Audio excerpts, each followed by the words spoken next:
जय जय जय जय शाश्वतम् आदिनाद ब्रह्म ओंकार शाश्वतम्। चेतना इस धरती पे आती है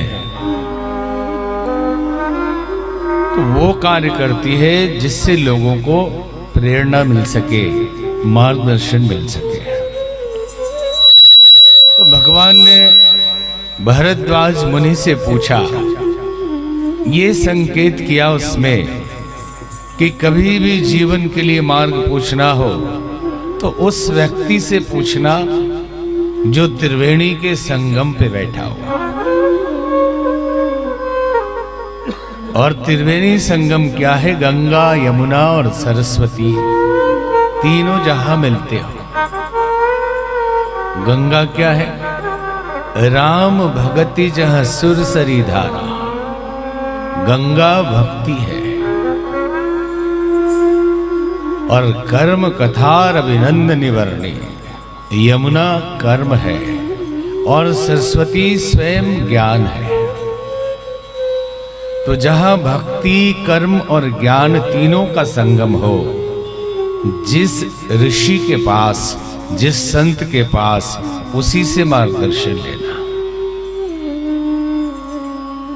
आगे के लिए रास्ता पूछा, ब्रह्मचारियों बटुकों को बुलाया भरद्वाज मुनि ने। कुछ बुलाए और 50 दौड़ के आ गए। उनमें से 4 को भेजा।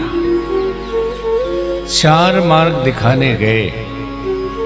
कई लोग प्रश्न करते हैं कि 4 को ही क्यों भेजा? ये 4 वेद के प्रतीक है कि मार्गदर्शन लेना तो 4 वेदों का मार्गदर्शन लेना।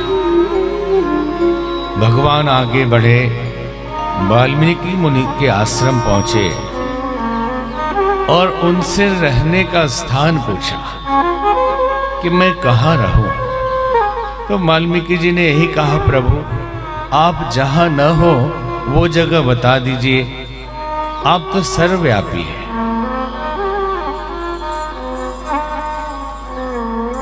जग बेखन तुम देख निहारे, विधि हरि शंभु न चाव निहारे।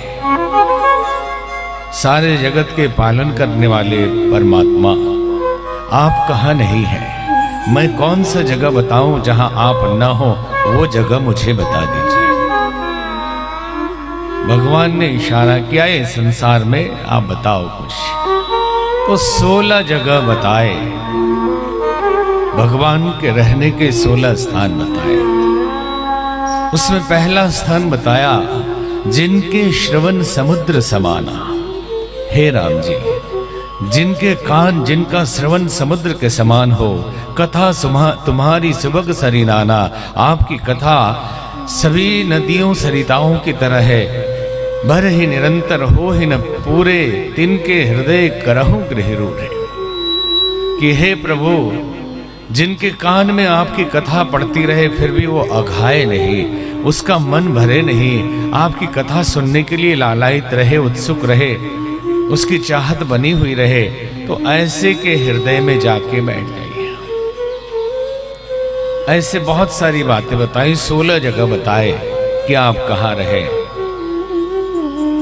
और एक जगह तो ये भी कहा उसी में कि हे राम जी, जो आपसे अधिक अपने गुरु को मानता है उसके हृदय में जाके बैठ जाइए। 16 जगह बताई भगवान